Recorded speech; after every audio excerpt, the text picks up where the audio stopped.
बारिश में पूरे हफ्ते रुकने वाले मेहमान, पकौड़े और बर्तन। अरे बहू जल्दी गृह प्रवेश करो, बारिश में तुम्हारा लहंगा भीग रहा है।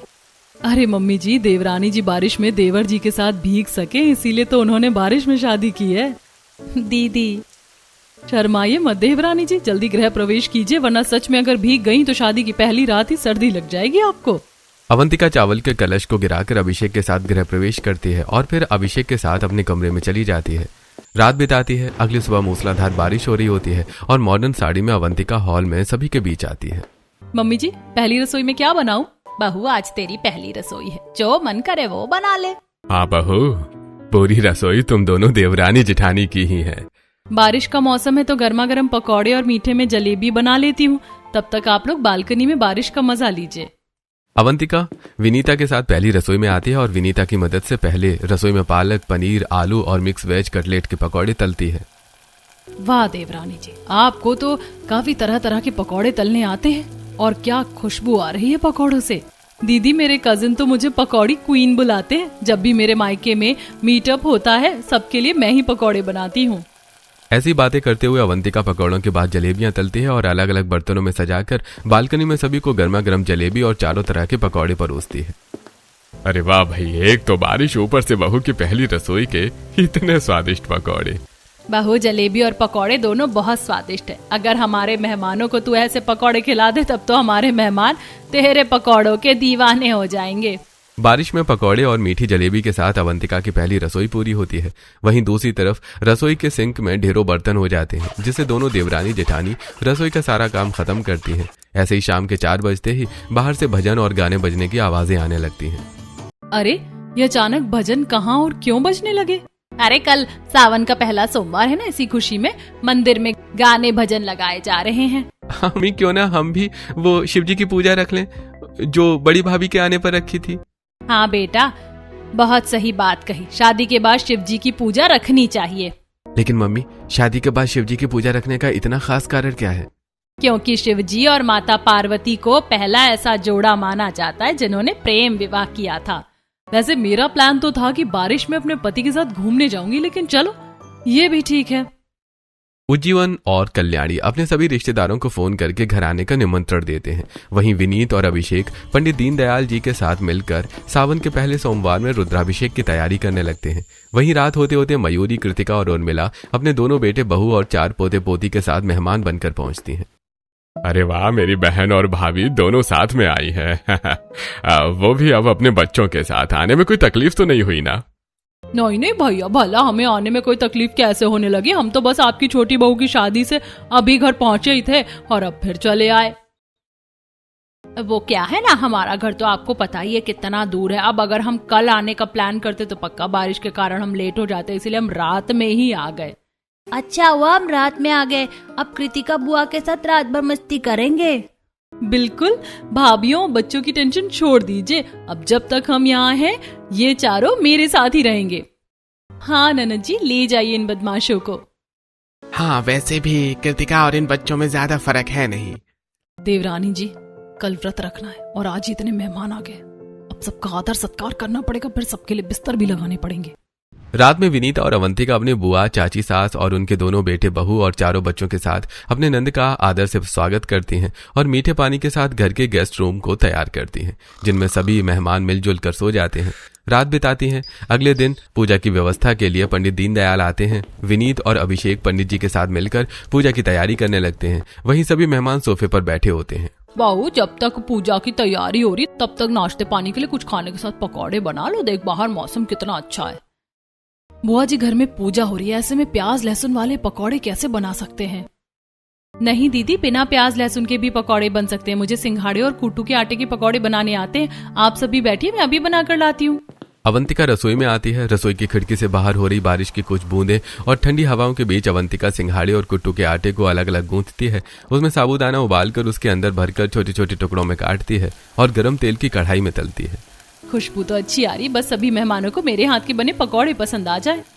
ढेर सारे पकौड़े तलकर अवंतिका छोटी छोटी प्लेटों में पकौड़े सजाती है और फिर हॉल में आकर सभी मेहमानों, पड़ोसियों और घर के लोगों के साथ पंडित जी को परोसती है। अरे वाह, पकौड़े तो बहुत स्वादिष्ट बने हैं। अरे बिना प्याज लहसुन के भी इतने स्वादिष्ट पकौड़े बन सकते हैं, आज पता चला।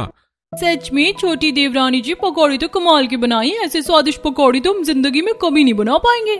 मैं क्या कहती हूँ, एक प्लेट और हो जाए, मजा मसालेदार चाय के साथ आ जाएगा। हाँ हाँ, मुझे और पकौड़े चाहिए, पर टमाटो सॉस के साथ। मैं भी लूंगी पकौड़े। चलिए देवरानी जी, मैं आपका हाथ बटा देती हूँ। दोनों देवरानी जेठानी रसोई में जाकर पकौड़े तलने लगती हैं।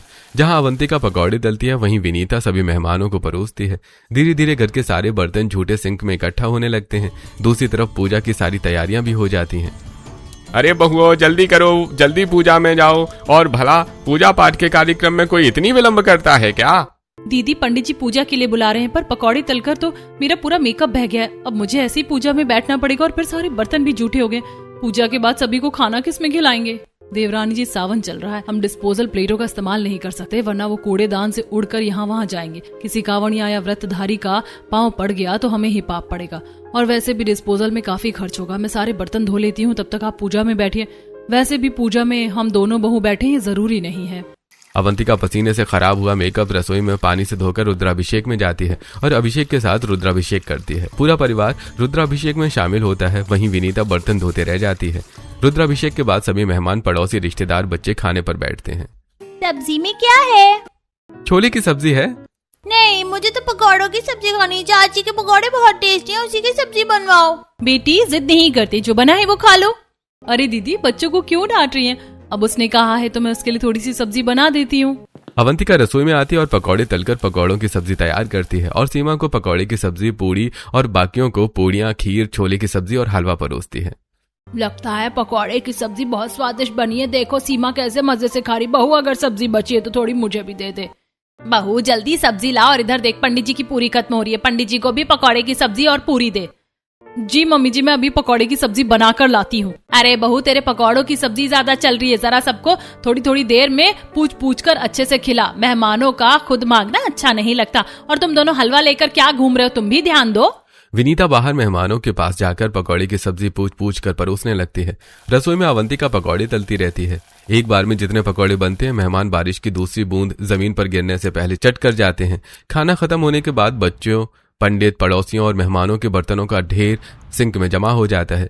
वहीं से घर आए पड़ोसी और आसपास के कुछ लोग वापस चले जाते हैं। साथ ही मयूरी और उर्मिला का परिवार भी जा रहा होता है कि तभी अरे मयूरी बहन और भाभी, आप लोगों की इतनी हड़बड़ी क्या है जाने की? अरे भाई, एक हफ्ता रुककर अगला सोमवार भी हमारे साथ बिताकर ही जाइएगा। अरे मैं तो कहता हूँ पूरा सावन हमारे साथ यहीं रहो, क्योंकि ये पूजा हम सावन के हर सोमवार रखेंगे। देवर जी, आप कहते हैं तो एक हफ्ता रुक सकते हैं, पूरा सावन मुश्किल है। एक हफ्ता ही सही, चलिए अपना बोरिया बिस्तर लेकर अपने कमरे में चलिए, हम भी आते हैं। उज्जीवन और कल्याणी मेहमानों को उनके कमरे में पहुंचाते हैं और थकान से थके अपने कमरे में जाकर सो जाते हैं। वहीं दोनों पति भी दिन भर की थकान से सो जाते हैं और बहुएं पूजा की जगह की सफाई शुरू कर देती हैं। सफाई करते करते रात के 3 बज जाते हैं। दोनों बहुएं सोफे पर ही सो जाती हैं और सुबह 6 बजे पास के मंदिर के माइक की आवाज से उठ जाती हैं और नहाकर तैयार होकर रसोई में आती हैं। देखो बहुओं, हफ्ते भर के लिए मेहमान रुके, तब तक मेहमानों को किसी चीज की कमी नहीं होनी चाहिए। और देखो, एक मेरी जेठानी लगती है और एक मेरी नंद, तो मुझे उनके सामने बहुत सोच समझ कर रहना, बोलना होगा। समझ रही हो ना बात? अरे बहुओं, अतिथि देवो भव, मेहमानों का सेवा सत्कार करना ही हमारा धर्म है। भला ये कोई कहने की बात है? हम दोनों बहुएं मिलकर सब संभाल लेंगे, आप चिंता मत कीजिए। दोनों बहुएं हॉल में आती हैं। दीदी, बुआ जी, चाची, बताइए क्या बनाऊं आप लोगों के लिए? अरे हमारी बहुएं हैं ना, वो बनाएंगे, तुम अकेले पड़ जाओगी। हाँ, आप दोनों आराम से बैठिए। अरे नहीं नहीं, अपने बड़ों से थोड़ी काम करवाएंगे, आप बस फरमाइश बताइए। देखिए, बारिश का मौसम है, कल बिना प्याज लहसुन का खाना खाया था, आज अगर प्याज के पकौड़े मिल जाएं तो मजा आ जाएगा। प्याज के साथ पनीर और पालक के पकौड़े भी मिल जाए तो और अच्छा रहेगा। हाँ, क्यों नहीं। बहुएं रसोई में आती हैं और अवंतिका पकौड़ों की तैयारी शुरू करती हैं। दीदी, पालक के पकौड़े के लिए पालक तो है ही नहीं, मैं पालक लेकर आती हूँ, तब तक आप पकौड़े बनाएं। विनीता छाता लेकर बारिश में पालक लेने निकलती है। वहीं कल्याणी रसोई में आती है। बहू, जितने पकौड़े बने उतने सभी को भूख लगी है। अवंतिका अलग अलग प्लेटों में पकौड़े और तरह तरह की चटनियां, अचार और सॉस मेहमानों को परोसती है। कुछ देर में विनीता पालक लेकर वापस आती है। पालक आ गई, पालक के पकौड़े भी बना लेते हैं। पहले सिंह तो देखिए, इतने बर्तन कहाँ से आ गए? इतने तो हमने निकाले भी नहीं थे। दीदी, आपके जाने के बाद सबने पकौड़ों की फरमाइश शुरू कर दी। अभी तक 2 किलो बेसन, 4 पैकेट पनीर और सारे आलू छान चुकी हूँ। बर्तन कम पड़ गए तो ड्रॉर से नए बर्तन निकालने पड़े। इसमें मेरी शादी में मिले बर्तन भी हैं और अभी मुझे पालक के पकौड़े भी बनाने हैं। आप जरा फटाफट बर्तन मान दीजिए, फटाफट। आप ऐसे कह रही हैं जैसे मिनटों का काम है। इतना आसान थोड़ी है इतने सारे बर्तन धोना। मेरे पकौड़े तलने से तो ज्यादा आसान है। अच्छा जरा आइए, जरा काम बदल कर देख लेते हैं। अवंतिका सिंक के बर्तन धोने लगती है। दूसरी तरफ विनीता पकौड़े तलने लगती है, लेकिन गर्म तेल के कारण विनीता को भी परेशानी होने लगती है। साथ ही मेहमान पकौड़ों की शिकायत भी करने लगते हैं। अरे बहुओं, पालक के पकौड़ों का स्वाद बिल्कुल अच्छा नहीं, सही से बनाओ। अवंतिका, इतनी गर्मी में मुझसे पकौड़े नहीं बनेंगे और मुझसे बर्तन नहीं धुलेंगे। मेरा नेल एक्सटेंशन इन बर्तनों में खराब हो जाएगा और चोट भी लग रही है। विनीता बर्तन धोने लगती है और अवंतिका पकौड़े तलने लगती है। और विनीत अभिषेक के ऑफिस चले जाने की वजह से कल्याणी सभी को पकौड़े परोसती है। ऐसी आज का दिन बीतता है। अगले दिन तेज बारिश हो रही होती है। मम्मी, हमें बारिश में नहाना है। हाँ मम्मी। पापा, मम्मी को बोलो ना जाने दे छत पर। अच्छा चलो, सारे बच्चे छत पर नहा लेना और वहीं बैठकर सब कार्ड गेम भी खेलेंगे। अरे लेकिन छोटी बहू के मसालेदार पकौड़े और चाय के बिना मजा ही नहीं आने वाला।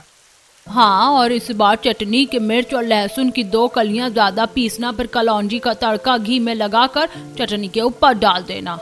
परिवार के लोग बारिश में छत पर बनी शेड के नीचे गार्ड गेम खेलने लगते हैं और बच्चे बारिश में नहाने लगते हैं। विनीता और अवंतिका रसोई में पकौड़े और चटनी बनाने लगती हैं। देवरानी जी, फटाफट पकौड़े तलकर छत पर चलते हैं, फिर हम भी सबके साथ कार्ड गेम खेलेंगे। विनीता चटनी पीसती है और अवंतिका पकौड़े तलती हैं और बर्तनों में सजाकर छत पर ले आती हैं। अरे बहू, एक ही बर्तन में क्यों ले आई? ऐसे अच्छा लगता है क्या? अलग अलग करके दो। और इतने से पकौड़े तले हैं, जरा और पकौड़े लाओ। अरे आप चिंता मत कीजिए, ऐसा कीजिए आप दोनों हमारी जगह बैठकर कार्ड खेल लीजिए, हम पकौड़े तल देते हैं। बस आप बता दीजिए कि पकौड़े कैसे बनाती हैं, हम बना लेंगे। अरे नहीं नहीं बहू, तुम दोनों जेठानी हो इनकी, देवरानियों के रहते तुम खाना और पकौड़े बनाओगी, अच्छा नहीं लगता। और वैसे भी तुम हमारी मेहमान हो। हाँ, आप लोग कार्ड गेम खेलिए, पकौड़े हम बना लेंगे। विनीता और अवंतिका रसोई की तरफ लौट जाती हैं। तीखा, अच्छा हुआ हम यहाँ आ गए। अब पूरी सावन यहीं रहेंगे। कौन अपने घर जाकर पकौड़े तले? हाँ, यहीं बैठे बैठे खाने पीने को मिल रहा है। मैं तो कहती हूँ 1 हफ्ते के बाद और 1 हफ्ते का बहाना बना लेंगे और हर हफ्ते भर का जुमला देते रहेंगे। मम्मी, हम कपड़े बदल कर आते हैं। बारिश में नहाए चारों बच्चे घर में आते हैं और पूरा घर गीला कर देते हैं। दूसरी तरफ अवंतिका रसोई में पकौड़े तलती रहती है। दीदी, पकौड़े बन गए, जरा इन्हें ऊपर पहुँचाइए। लाइए। विनीता पकौड़ों से भरी प्लेट लेकर छत की तरफ बढ़ती है और गीले फर्श पर पैर पड़ते ही विनीता नीचे गिर जाती है और अपनी कमर पकड़े वापस रसोई में आती है और दूसरी प्लेट लेकर छत पर पहुंचती है।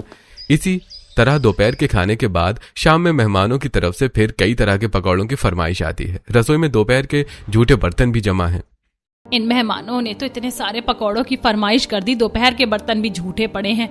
ऐसा करती हूँ, रसोई में जाकर कुछ काम करवा देती हूँ, कुछ नहीं तो पकौड़े ही तल दूंगी। बहू सामान तैयार कर देगी और मैं सामने खड़ी होकर तल दूंगी। कल्याणी रसोई में पहुंचती है। विनीता बर्तन संभाल रही होती है और अवंतिका पकौड़ों की तैयारी कर रही होती है। बहू, बहुत काम है, ऐसा कर मैं पकौड़े तल देती हूँ, तुम लोग बाकी काम संभाल लो। नहीं मम्मी जी, अब हम दोनों के होते हुए आपको रसोई में आने की जरूरत नहीं है। हाँ मम्मी जी, काम ज्यादा है, थकान भी होती है, इतने समय खड़े रहना पड़ता है, गर्मी भी लगती है और बारिश का मौसम होकर भी बारिश एंजॉय नहीं कर पा रहे हैं। नई शादी है, ये सब सही है, लेकिन आप रसोई में आकर काम करें हमें बिल्कुल सही नहीं लगता। आप बाहर मेहमानों के साथ बैठिए। ऐसे आज का दिन बीतता है। अगले दिन रविवार की छुट्टी में बारिश थोड़ी कम होती है। अरे देवर जी, आप हमें घर में ही बैठा कर रखेंगे क्या? चलिए कहीं घूम कर आते हैं। घूमने जा रहे हैं तो खाने पीने का भी कुछ इंतजाम कर लेते हैं, पूरी और भुजिया बना कर रख लेते हैं। अरे लेकिन बारिश में पूरी भुजिया ठंडी हो जाएगी, वहीं पर कुछ गर्मा गर्म बनाने का इंतजाम हो जाए तो ज्यादा मजा आ जाएगा। तो वहीं पर चूल्हा बना लेंगे, सामान साथ ले चलते हैं। देवरानी जी, घर के तो हम काम करके परेशान ही थे, अब हमें बाहर जाकर भी चूल्हे पर खाना बनाना पड़ेगा।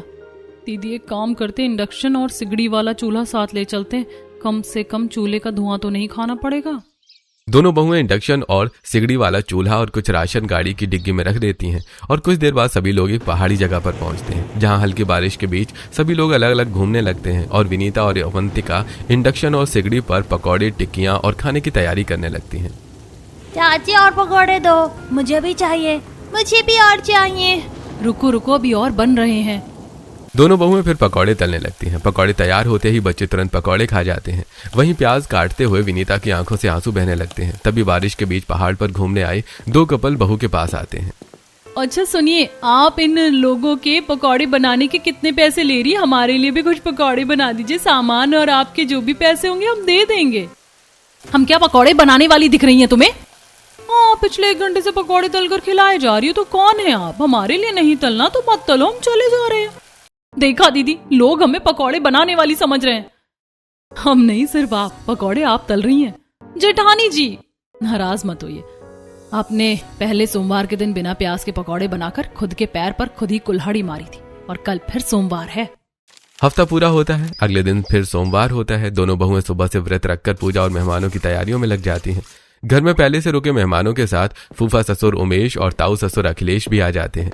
वहीं विनीता सामान लेने रसोई और स्टोर के बीच दौड़ती रहती हैं। दूसरी तरफ लगातार काम और पिछली रात की थकान के कारण पूजा में बैठी अवंतिका की आंखें झपकने लगती हैं। अरे बहू सही से बैठो, पूजा के बीच नींद की झपकी ले रही हो, पूजा का अपमान हो रहा है। जी पंडित जी, माफ कीजिए। अवंतिका, मुझे पता है मेहमानों के बीच तुम्हें काफी थकान हो रही है, मैं भी बहुत थका हुआ हूँ, वो पूजा चल रही है, थोड़ा संभालो। पूजा खत्म होते ही दोनों भाई आराम करने बैठ जाते हैं। दूसरी तरफ विनीता और अवंतिका फिर से खाने और मेहमानों की व्यवस्था में लग जाती हैं। इसी तरह बहुओं का एक और हफ्ता घर आए मेहमानों के बर्तन धोने और पकौड़े के बीच में बीतता है, और फिर अगले दिन। अच्छा अब हम चलते हैं, बहुत अच्छा लगा आप लोगों के साथ। हाँ, बस पापा जी और फूफा जी हमारे साथ वक्त नहीं बिता पाए, बेचारे कल आए और आज जा रहे हैं। अरे मैं नहीं खाऊंगा, मुझे भी तुम लोगों की तरह अपने परिवार के साथ वक्त बिताना है। 62 का हो गया हूँ, पता नहीं कब भगवान बुला ले। अरे मुझे भी अपने साले साहब के साथ वक्त बिताना है। हाँ हाँ, क्यों नहीं। इस तरह हफ्ते भर के लिए आए मेहमान एक हफ्ते के लिए और रुक जाते हैं, और चाय नाश्ते के बाद विनीता रसोई में बर्तनों का ढेर धोने लगती है और अवंतिका दोपहर के खाने की तैयारी में लग जाती है। दीदी, हफ्ते भर के लिए आए मेहमानों ने तो हमें रसोई में बर्तन धोने और पकौड़े तलने वाली बनाकर रख दिया है। ऊपर से हमारी चचेरी जेठानियां ये नहीं समझती कि उन्हें खुद रसोई में आना चाहिए, और कुछ नहीं तो कम से कम बच्चों को तो अपने हाथों से खाना खिला दे, 4 बर्तन कम ही जूठे होंगे। दीदी, रुद्राभिषेक के बहाने हफ्ते भर के जुमले देकर हफ्ते भर से रुके मेहमानों से रुद्राभिषेक करवा ही दें। हाँ, अब घी सीधी उंगली से नहीं निकलने वाला, उंगली टेढ़ी करनी पड़ेगी। अब मेहमानों का अकल ठिकाने लगाने का वक्त आ गया है। ऐसी हफ्ता बीतता है। सुबह तीसरे सोमवार की तैयारियां शुरू होती हैं। इस बार तीसरा सोमवार है, थोड़ा बड़ा आयोजन करते हैं। इस बार घर की जिस बहू की जो स्पेशलिटी है वही चीज बनाएगी। हाँ, मेरी बड़ी बहू कचौड़ी बहुत अच्छी बनाती और छोटी बहू सब्जी। अरे वाह, फिर तो आज खाने का इंतजाम बहुत बढ़िया रहेगा। मेहमान बहुएं कचौड़ी और सब्जी बनाने की तैयारी में लग जाती हैं। तभी बच्चे बाहर से कीचड़ और मिट्टी में खेलकर घर की तरफ आते हैं। मम्मी देखो, हम किचन में खेलकर आए हैं। मम्मी मेरे कपड़े गंदे हो गए, मेरे कपड़े बदल दो। हे भगवान, एक हफ्ते की और मेहमान नवाजी भोगने के चक्कर में हम तो फंस गए। नीलम, बच्चों को नहला दो वरना पूजा का सारा सामान खराब कर देंगे। नीलम बच्चों को नहलाकर साफ कपड़े पहनाती है। रमीला बच्चों के गंदे पांवों के बने दाग साफ करती है, और दोनों बहुएं वापस रसोई में आती हैं। हे भगवान, हमसे एक पूजा की तैयारी नहीं हो रही, और इन दोनों ने पूरे हफ्ते इतने सारे मेहमानों को कैसे संभाला होगा। हाँ, हमसे तो कतई नहीं हो पाता ये काम। इतना पेशेंस कैसे आया इनके अंदर। मेरी तो कमर टेढ़ी हो गई, पैर फूल गए और सिर में दर्द होने लगा। दोपहर का खाना खत्म होने के बाद विनीता और अवंतिका उनके पास आती हैं। दीदी, आप लोग जाइए, थोड़ा आराम कर लीजिए। आपने सुबह का नाश्ता और दोपहर का खाना देख लिया, अब शाम का नाश्ता और रात के खाने की जिम्मेदारी हम दोनों देख लेंगे। नीलम और रमीला आराम करने चली जाती हैं। हमारा मकसद इन्हें परेशान करना नहीं, बस इतना एहसास करवाना था कि पूरे दिन घर और बच्चों की जिम्मेदारी संभालना कितना मुश्किल है, जो अब ये दोनों समझ गई हैं। शाम होने लगती है और शाम के कार्यक्रम की तैयारियां शुरू होती हैं। दोनों बहुएं अपने अपने पतियों के पास आती हैं। आप लोग फूल ले आइए, यहाँ की तैयारी हम देख लेंगे। हाँ ठीक है, फूल लेकर आते हैं, साथ में कुर्सियां भी ले लेंगे। मैं भी साथ चला जाता हूँ। आप दोनों भाई साहब जाइए, पर कुर्सियां मत लीजिएगा, वो हमने मंगवा लिया है। अभिषेक और विनीत के जाने के बाद विनीता और अवंतिका राघव नैतिक के पास आती हैं। आप लोग कुर्सियां लेते आइएगा क्या? ये दोनों भाई दूसरी तैयारी में लगे हैं। हाँ हाँ, पूरे खानदान के मेहमान आ रहे हैं, क्यों नहीं, जरूर। और टेंट के लिए जो सामान चाहिए वो भी देख लीजिएगा। नैतिक और राघव निकलते हैं और बारिश में कुर्सी वाले के पास आकर गाड़ी में कुर्सियां लोड करते हैं और गाड़ी में पीछे लटक कर रास्ते में कुर्सियों को संभालते हुए आते हैं। घर पहुंचते ही कुर्सियां उतारी जाती हैं। राघव और नैतिक कुर्सियां लगाते हैं, टेबल जमाते हैं और बाहर टेंट लगाने की तैयारी शुरू करते हैं। अरे भाई, ये कुर्सियां तो दिखने में हल्की हैं, लेकिन कुर्सियां लाने में मेरी तो कमर ही टूट गई। अरे बेटा, ये कुर्सियां इधर लगा दो। और टेंट भी ठीक से लगवा देना। हाँ, वो भी कर देंगे। दोनों भाई फूल लेकर आते हैं और नैतिक और राघव के साथ टेंट, कुर्सियां और टेबल की व्यवस्था में लगे रहते हैं। शाम की पूजा का समय हो जाता है। दोनों बहुएं पूजा में बैठ जाती हैं। घर की बुजुर्ग औरतों को नए आए मेहमानों के खाने पीने और आदर सत्कार की जिम्मेदारी संभालनी पड़ती है। जो मेहमान पिछले हफ्ते से घर में रुके हुए हैं, अब घर के सदस्यों की तरह नए आए मेहमानों की खातिरदारी करनी पड़ती है। नीलम सभी मेहमानों के लिए पकौड़े लेकर दौड़ती है। रमीला बर्तन धोती है और ऐसे ही रात बीतती है। अगले दिन विनीता और अवंतिका रसोई में आकर खाना बनाने लगती हैं। वहीं कल्याणी, बहुओं ने प्याज वगैरह छू लिया है, अब पूजा की चीजों को हाथ नहीं लगा सकती, तो राघव और नैतिक तुम दोनों मिलकर पूजा की जगह और सामान की साफ सफाई कर लो और फूल वगैरह दूर नदी में जाकर फेंक आना, क्योंकि विनीत और अभिषेक तो ऑफिस चले गए हैं। हाँ, देवरानी जी के नहाने तक इंतजार करेंगे तो नाश्ता बहुत देर से बनेगा। आप दोनों साफ सफाई कर लीजिए। यहाँ तो एक काम खत्म होता नहीं है और दूसरा शुरू हो जाता है। हाँ, ठीक है, हम कर देंगे पूजा की जगह की साफ सफाई कर लेते हैं, फिर सारा सामान एक पन्नी में रखकर नदी में बहाएंगे। राघव और नैतिक अकेले पूजा घर और पूजा की जगह की साफ सफाई करते हैं। नीलम और रमीला पूरे परिवार को खाना खिलाने और बारिश से गंदा हुआ घर साफ करने का काम करते हैं। तीसरे सोमवार में आए फूफा ससुर और ताऊ ससुर भी लगातार बढ़ते काम को देखकर परेशान होने लगते हैं। दिन आगे बढ़ता है और दोनों बहुएं फिर रसोई में पकौड़े और बर्तनों के बीच लगी रहती हैं। अवंतिका पकौड़े तलती रहती है और विनीता एक तरफ बर्तन धोती रहती है। इतना समझाने के बाद भी इतने सारे बर्तन पड़े हैं और अभी मुझे 4-5 तरह के पकौड़े और तलने हैं। कौन कौन से पकौड़े? फरमाइश आई है कि पनीर और पालक के पकौड़े मिक्स करके तलने हैं, साथ ही गोभी, आलू और बैंगन के मिक्स पकौड़े भी चाहिए और साथ में वेज कटलेट भी। इतना समझाने के बाद भी पकौड़े तलने ही हैं और बर्तन धोने ही हैं। अभी भी इन्हें समझ नहीं आया। लगता है पकौड़ों के बिना इनका सावन पूरा नहीं होगा। दोनों बहुएं फिर अपने अपने काम में लग जाती हैं। अवंतिका पकौड़े तलती रहती है और विनीता बर्तन धोती रहती है। इसी तरह पकौड़े तलने और बर्तन धोने में एक और हफ्ता मेहमानों की फरमाइशों, पकौड़ों और बर्तनों के बीच बीतने लगता है। एक रात के 3 बजे घर में सभी सो रहे होते हैं। तभी नंद कृतिका बच्चों के साथ कमरे में सो रही अवंतिका को जगाकर बाहर बुलाती है। भाभी, हमने पिक्चर देखने का तय किया है, जरा पॉपकॉर्न बना दीजिए ना। अभी रात के 3 बज रहे हैं। हाँ भाभी, अभी ही तो पिक्चर शुरू की है, पॉपकॉर्न के बिना मजा नहीं आएगा। ठीक है, बनाती हूँ। अवंतिका रसोई में आती है और गैस चूल्हा जलाकर गैस पर बर्तन चढ़ाती है। पॉपकॉर्न बनाना शुरू करती है। तभी मेहमान बनकर आए चारों बच्चे रसोई में आते हैं। चाची पकौड़े भी बना दो, हमें भी पकौड़े चाहिए। रात के 3 बजे पॉपकॉर्न के बाद पकौड़े भी? भाभी, बच्चे हैं, उनका मन है तो बना दीजिए। पकौड़े बनाने में समय ही कितना लगेगा। अवंतिका पकौड़े तलने के लिए कढ़ाई चढ़ाती है और पकौड़े तलना शुरू करती है। तभी अवंतिका की नजर सिंक में पड़े झूठे बर्तनों के पहाड़ पर पड़ती है, जिन्हें विनीता कल के लिए टालकर सो गई होती है। दीदी ने भी बर्तन सुबह के लिए छोड़ दिया, अब रात में ये बर्तन भी मुझे ही धोने पड़ेंगे। अवंतिका बच्चों और कृतिका के इस्तेमाल किए बर्तन धोने लगती है। 5 लोगों के बर्तन होने के कारण काम ज्यादा देर नहीं चलता, लेकिन रात के 3 बजे बर्तन धोते धोते अवंतिका की थकान और बढ़ जाती है। कुछ देर बाद अवंतिका रसोई से बाहर आती है। कृतिका और बच्चे कमरे में बैठकर हॉरर फिल्म देखते हुए अचानक अवंतिका को डराने के लिए सामने आ जाते हैं और अवंतिका डर जाती है। अरे, तुम लोगों ने डरा दिया। भाभी डर गई। नंद जी भी अपने मेहमान होने का फायदा उठाने लगी है। रात के 3 बजे पकौड़े पॉपकॉर्न बनवा रही है। अब बहुत हो गया। अब मेहमानों का हफ्ते भर का जुमला और नहीं चलेगा। कुछ दिनों में सावन का आखिरी सोमवार आने वाला है, मुझे उस दिन कोई दिक्कत नहीं चाहिए। ऐसे ही समय बीतता है और शनिवार का दिन आ जाता है। शनिवार के दिन विनीता और अवंतिका हॉल में बैठे सभी मेहमानों के लिए पकौड़े लेकर आती हैं और एक लंबी लिस्ट निकालती हैं। अरे भाई, इतनी बड़ी लिस्ट, इतना सामान मंगवाना है, घर का पूरा राशन लाना है क्या?